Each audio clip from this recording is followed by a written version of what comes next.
Okay. Now we can talk. Where do you find inspiration? So this is Car Policy, and we're talking about where you find inspiration. Colin, Where is it? Oh, where do you find your inspiration from? me? Yeah. I find it. I try to be better at this, but I try to look for it around me in my day to day. We're lucky to live in a very beautiful place, so So the nature inspires you, like the that's one element. Like it's nature. actually totally true, right? I mean, yeah, and also I think we're also really lucky to live where we live, not only in Huntington Beach, but also in the United States. Yeah. You know? So it's like shifting perspective and realizing how lucky we have it when so many on Earth don't have it as good as this.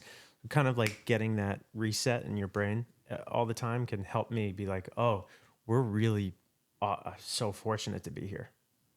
Definitely. And you look for inspiration?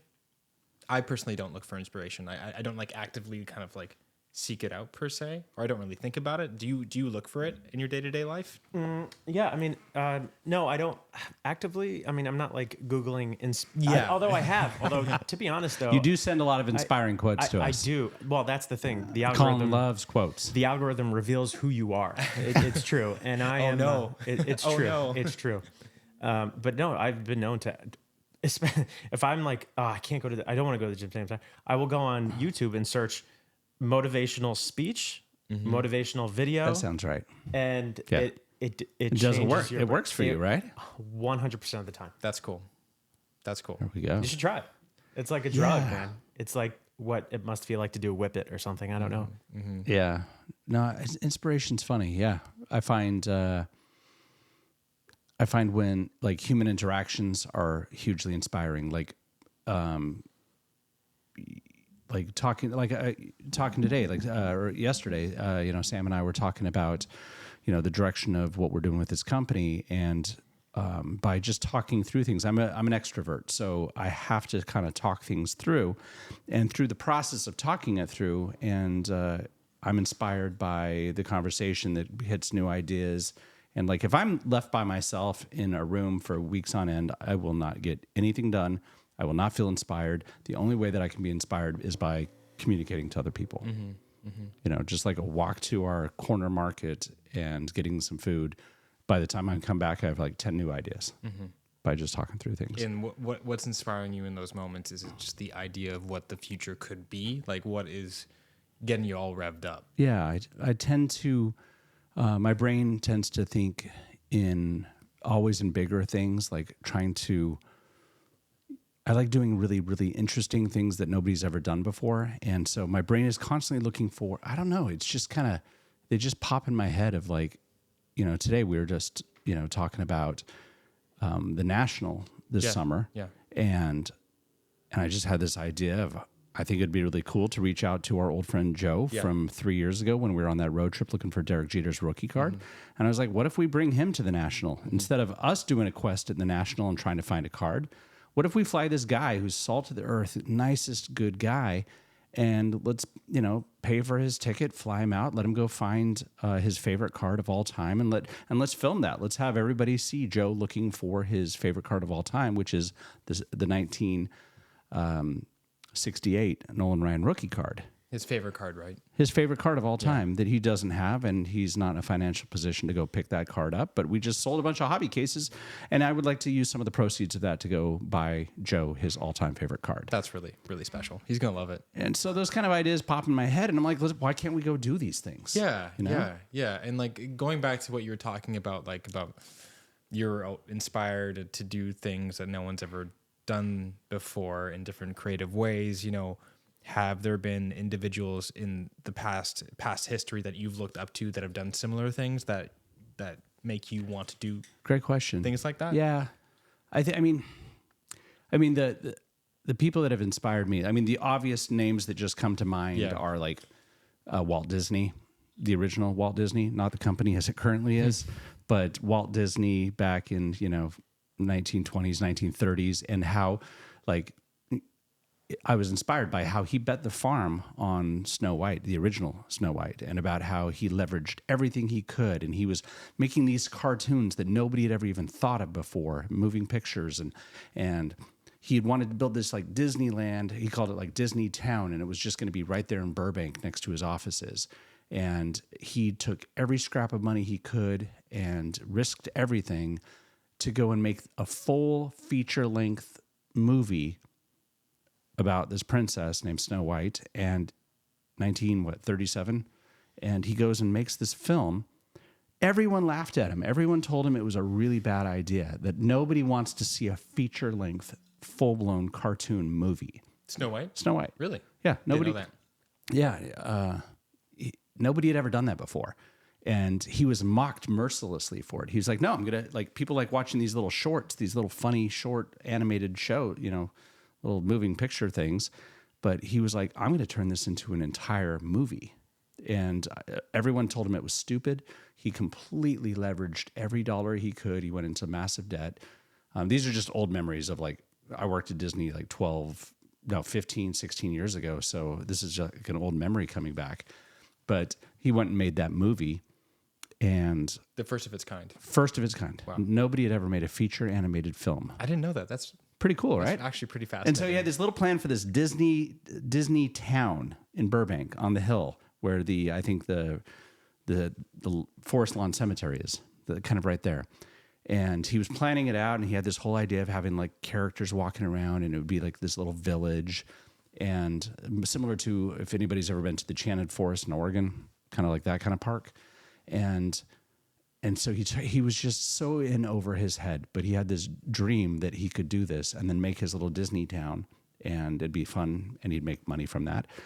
And then Snow White came out in 1937 and just smashed all the records. It was like the highest grossing film of the year, and it made so much money, and he had been so leveraged into it that he got the benefits, the proceeds, and that he was not only able to pay off every creditor, every debt, all of that, but he was able to build out his studio lot in Burbank and then go into Anaheim and buy up a ton of land to then go and, instead of having his little Disney town in Burbank, he ended up making this huge park called Disneyland in Anaheim.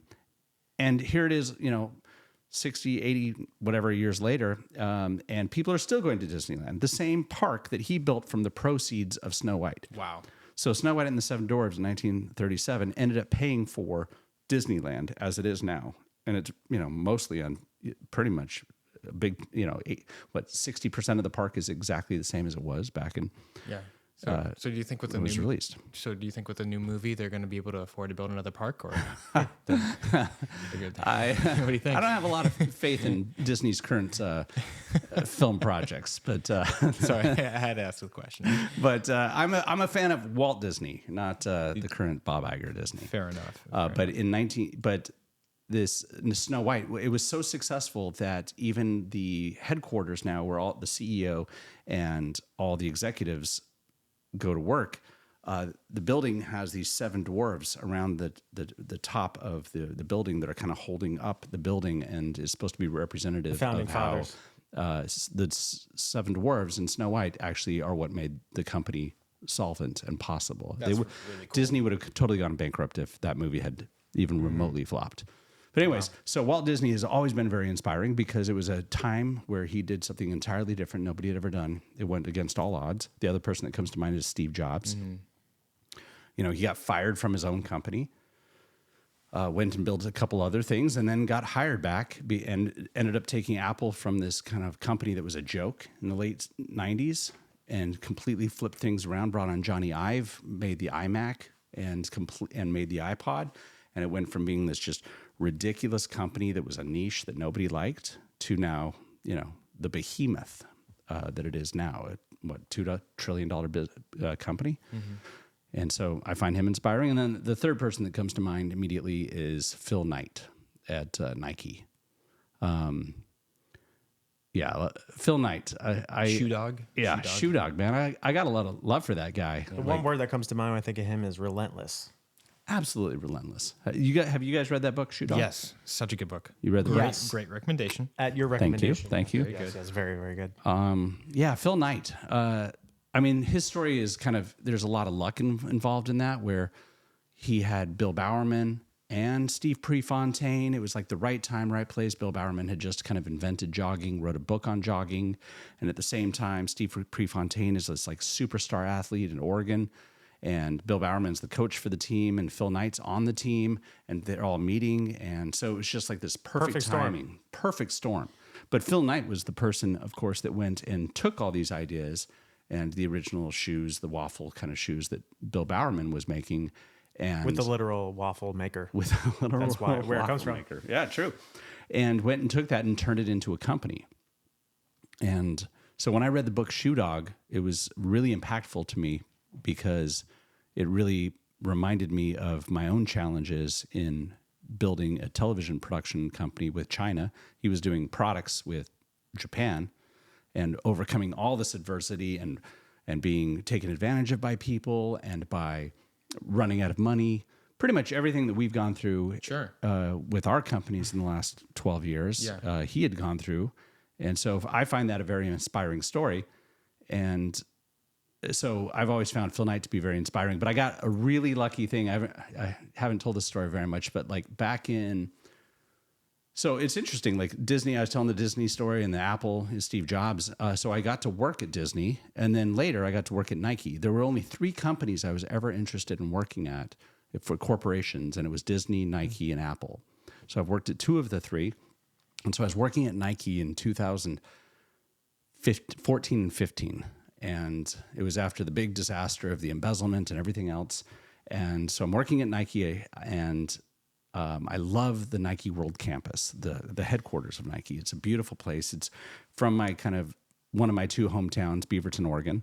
And it's this just beautiful campus that makes any other corporate campus look like just ridiculous. It's just beautiful. There's cherry blossom trees. There's a lot of Japanese kind of themes because of Phil Knight kind of really founding the company through his manufacturing in Japan.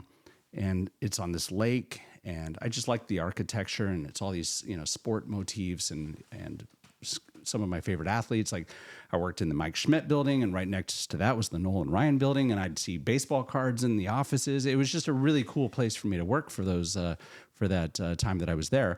But I remember that it was I'd probably been at Nike for about 6 months, and nobody ever saw Phil Knight. He was just like a recluse. He wasn't CEO of the company for a long time before that.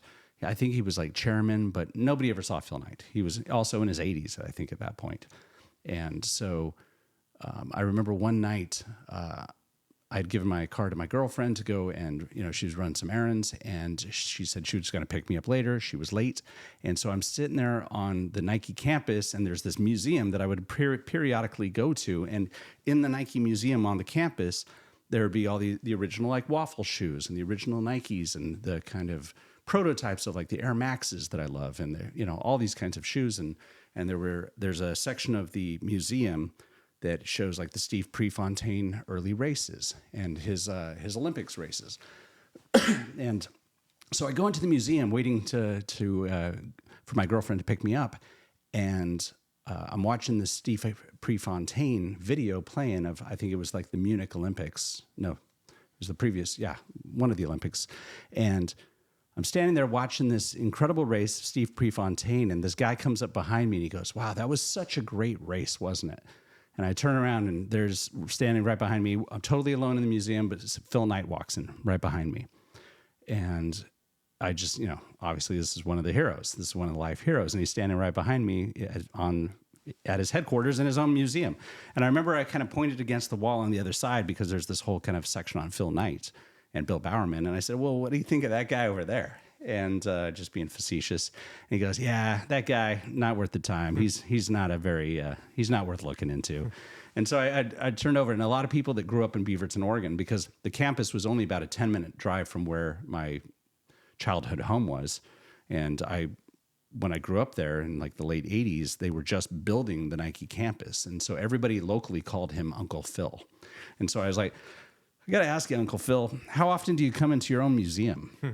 because I thought it was shocking that here's Phil Knight standing here with me in his own museum with his images all over the place. And he goes, well, I usually like to come in here, maybe once or twice a year just to kind of remember where it all came from. And he goes, I'm also here for there's a screening upstairs that I'm supposed to go to for this new movie that we're doing or whatever. And so we started talking. He was asking me, he goes, oh, you must be a local boy since you called me Uncle Phil. And I was like, yeah, I grew up 10 minutes away on Farmington, 139th. And so we started talking. I was like, I bought my first shoes like this. And I was, asking him about what it was like to be do his work in Japan. And this is after my big embezzlement. And so I, asked him about some of his challenges. And we probably talked for, 15 minutes alone with Phil Knight. And then he goes, hey, it was great talking. I was great talking. He's like, I got to go upstairs. And he goes upstairs and I was just in that kind of moment of shock and awe. And girlfriend pulls up, get in the car. And I was just like, I cannot believe I just spent this time with Phil Knight tonight at Nike World Headquarters, Beaverton, Oregon. And the next day I walked into work and all my coworkers, I was like, I got to hang out with Phil Knight last night. Nobody believed me. Nobody cares. Nobody believed me. They're like, they haven't even seen him on campus. And they're like, you're making this up. I'm like, nope, totally happened. What did your family think? I'm sure you picked up the phone and called everyone you knew. Yeah, it was one of those things. It was just one of those cool life moments, And so I find his story very inspiring. If you haven't read the book, read Shoe Dog. It is truly an inspiring story of adversity and overcoming adversity and building something really great when all the odds are against you. There's so many moments in that book that you can pick from. If you for someone who hasn't read the book, what's one of your favorite moments that Phil went through that inspired you?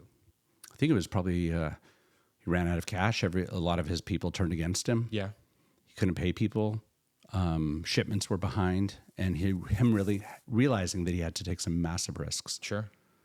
I always find risk is a really inspiring thing for me. I've taken so many risks in my own life, some bigger than others. And so when somebody takes on a big risk, but they do it with the belief and the optimism and the knowledge that they can overcome and make this thing happen, it's extremely inspiring because it's possible. And so, there was this moment where he was kind of being collected on and he couldn't pay his bills. And he was just waiting for shipments to arrive, and he had taken on, extra debt and gone on margin essentially, and he pulled the whole thing off in the nick of time. And so I find that extraordinarily inspiring. There's another behavior of his that I would say you've replicated, either intentionally or unintentionally. Which Can we would say be, at the same time? Okay. Yeah. Okay. 1, 2, 3. Getting on In-person planes. meetings. Okay. Same thing. Wait, what did you say? In-person meetings. And I said getting on planes. Well, of course. Oh, yeah. In the 70s, obviously way harder to have. Way harder to have. Meetings that aren't in person. Yeah. But just his That's willingness to if something's wrong, if he gets a letter, Yep. that there's a delay or there's an issue, there's no okay, I'm gonna draft a letter. In our case, would be an email Yes. or a text or. His next step is buy an airplane ticket and go there and get that meeting and talk face to face because it's so much more powerful. Yeah, because he had how many horror stories of manufacturing did he face where he got shoes that were just completely wrong or the wrong color, the wrong shape, the wrong size, the wrong tread, everything was just messed up. And No, we don't want to part. Or just if letters we're not working with you anymore. Yeah, that's another. and if that happened today, it'd be let's jump on a call, let's email. Let's have a Zoom call. Zoom call, figure it out. Not him. He jumped on Well, a plane. also he would get there faster than the postage. Would get there Yeah, too, very that's true, another very reason true. Why he would. Yeah. But that's something definitely that you've So I said in-person meetings. You said jumping on planes, Same thing. same kind of which thing. have to do with each other. Yeah, do. no, that's been an They do. obsession with mine. Yeah, Is I just think that communication is so challenging over text. I think so much is lost in the text. I think so much is lost in email. I think even phone calls, everything can be misconstrued. I think that humans were not meant to communicate with typing words on a computer. I believe the only way to truly communicate with another human and to get on the same page is it has to be done in person. You have to see their body language. You have to also have the time. A phone call, 5 minutes, 10 minutes, maybe an hour. But it's so easy to kind of switch off, to look out the window, to let your mind, go. But when you're in a meeting with somebody and you're having dinner or you're in their office or whatever, and you're totally focused on them and you're physically showing them like your products, or you're showing them your samples, or you're showing them video, and you're able to Inspire them potentially. Like Inspire them. It comes back to the same point. in person motivated. you can inspire people. But we weren't ever wired to have meaningful discussions asynchronously or away from each other. If you're in the same room, you're getting all your senses are activated. Yeah. And you're inspired. I mean, the nonverbal communication, the body language, it all informs, and you can work to your advantage. If you're doing that over the phone, who knows what they're doing? They're tapping their hand, but you can't see because it's off the screen, or they're smelling their dinner getting made by their wife in the other room, and they're totally distracted, and you don't have their full attention. You need to be in the same room. Yeah, life is already hard enough when you are in the same room with people. You can have miscommunications. You can, not be on the same page. So how are you supposed to be on the same page over a text or an email? Definitely. Or even a Zoom call. It's just not the same. So I have this. It's not even like a mantra or a rule. It's more of just like, there's an issue with this thing. I got to go and meet with them. For sure.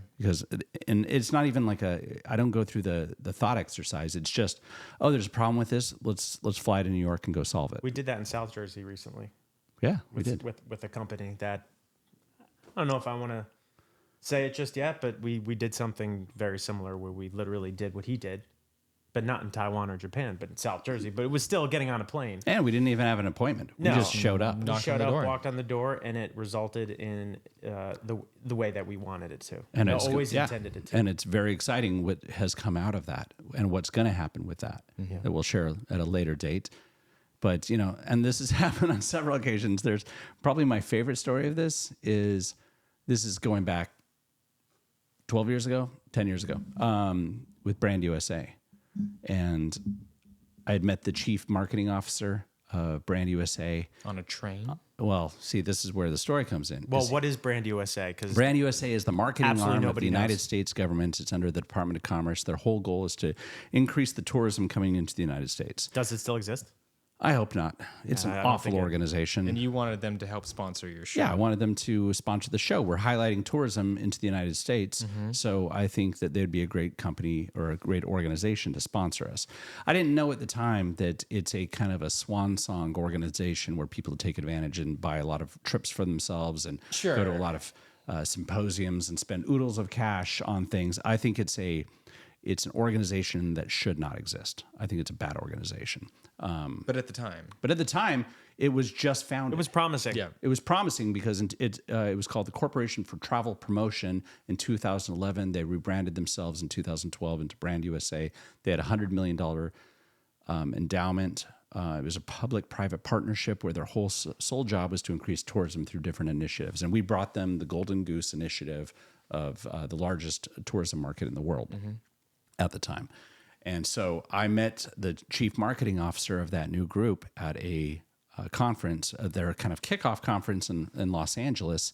And I beelined to him and I kind of found out where he was having one of his meetings. And I kind of stood outside the door, waited for him to come out. He comes out and I was like, listen, I have a television contract with China. 300 million people have access to my channel. Give him the elevator pitch. Boom. Done. Done. And so he goes, oh, that'd be great. I think this is fantastic. We should, I want to learn more about this. And so he ends up going back to Washington, D.C.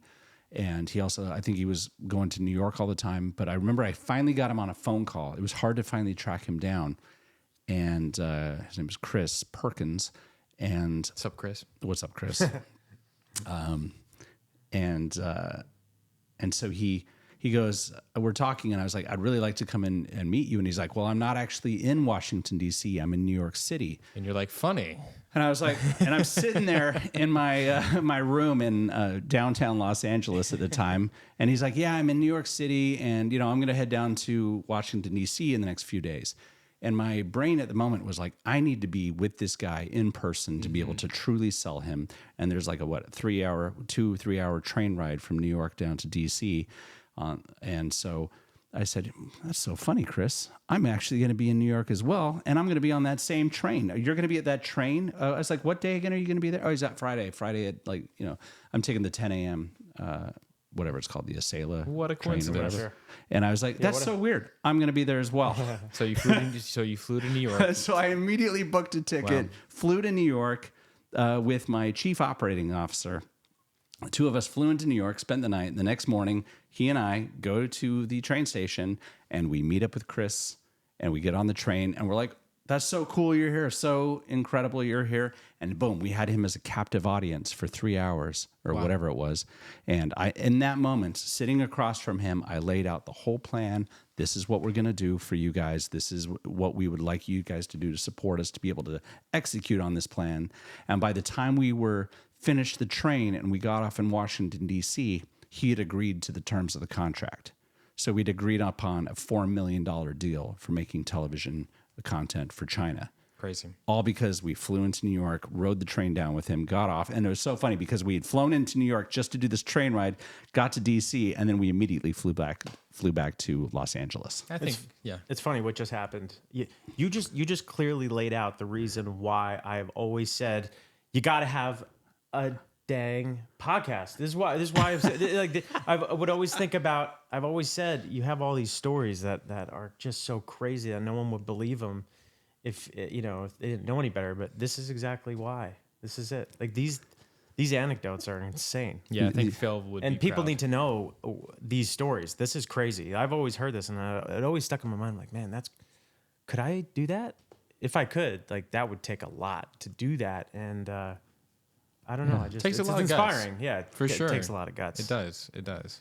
It's Yeah. inspiring as hell. So in this case, you inspired me with that story and have for years because I've continued to think about it, inspired me to try to encourage you to start this podcast years later. I didn't want to do this podcast. It was Colin was like, you got to do the podcast.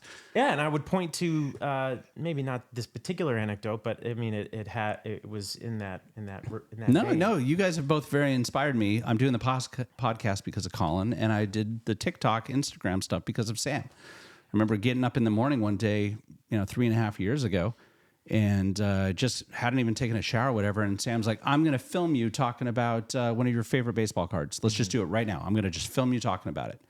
And I was like, I don't really want to do this, man. Yeah. No, I get you. It's nice to sit on the couch and be here and talk, talk about, frankly, a lot of your stories. We need to have a segment where it's just literally Brian just chatting into a microphone by himself. Blah, blah, blah, blah, Yeah, blah, no, blah. like literally, like I think it'd be great for you and it'd be great for a lot of people. You 'cause should start a Twitch where You you're just- should. Yeah. Well, Just see, for this is 9 what you hours. guys don't know. 1,000%. Just Brian hanging out, just looking through talk your a journal, lot. 9 to 5. going through your journal, be like, oh yeah, there's that too. That was kind of fun. Yeah. Well, that's the thing. One story leads to oh yeah, and then another. Oh yeah, right. Because the thing is, we've been talking about trying to keep these podcasts 20 minutes. It's never going to happen. We're probably what, like 36, 40 Yeah, minutes now, we but- got to end this podcast. This Yeah. is too long. I But guess no, it's like 32, But 1 right now. Yeah. if I had to guess. But see, Yeah. this is the fun thing that you guys don't know that watch our Instagram and TikTok and Facebook or whatever is that I talk for a long time, and then Sam goes and he's like, okay, let's just do what you did over again, but get rid of all the things you said. Let's just cut to the meat. Yeah, And well, so like- he's so good at it. You're well- so good at well- editing me down to short stuff. So and there's nothing wrong with how you communicate and how you tell your stories. I think there's just different formats for those different. certain things. You know, for them to be Instagram- most effective. for them to be most effective and get because people online, they have very short attention spans, but people that know you, that are interested in your stories, and I think, like Colin said, you have a lot to share with the world. You need to be unfiltered. like these lovely people listening and watching right now. And Hi, thank you Mom. so Hi, much Dad. for Thank you, listening. thank I you, really thank you. appreciate Yeah. everybody who's listening and love your feedback. Gracias. Let us know what you guys Oh my think. gosh, please let us know what you think, because if there's something you want us to focus on, something you Like guys more Sam. Everyone wants more Sam, you right? really don't, and I understand that you don't.